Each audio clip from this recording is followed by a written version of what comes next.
un poble nou. Sí, 13.000 persones, jo crec, i tot molt banalitzat, jo crec també al mateix temps. No seran res diferent del que hi ha ja a la costa del Mediterrani.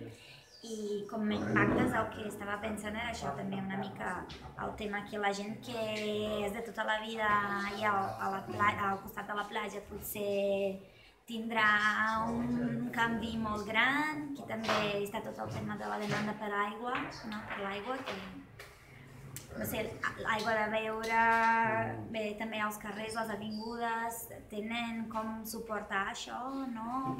Són interrogants, no? Sí, exacte.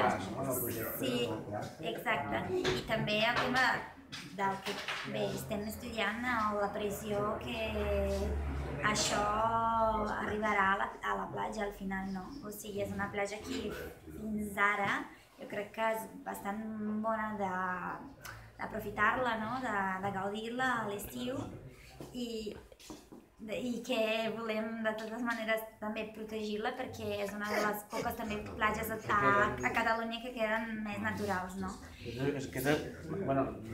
Avui no podem parlar de conclusions, però sí que una de les coses que tots esteu comentant és que el pla d'alguna forma està convertint en una platja d'ara. Semblava que havia una altra cosa, no? Amb una platja més massificada com moltes del litoral tarragoní, no? Sí. I realment, sí, la cosa continua...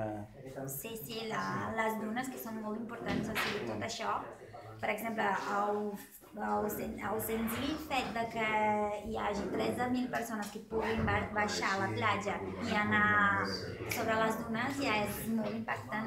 Perquè ara hi ha un problema. A Catalunya hi ha un problema hi ha molts problemes. Hi ha tantes zones d'aparcament. Això provoca que la gent aparqui de qualsevol manera en qualsevol lloc, però és igual. La qüestió és que si es pacifica del tot... No, i també serà anar a una platja que, no sé, tindràs com 2 metres quadrats per gaudir, o sigui, perquè hi haurà molta més gent, no? No sé, clar, potser estic exagerant una mica, però sí que hi haurà també un canvi en aquest sentit, no sé. I ara no sé si tenim alguna cosa més del que hem parlat, però... No ho sé. Bé, però seria... Sí. I el canvi en el paisatge general de la zona, no? Clar, és un altre... També.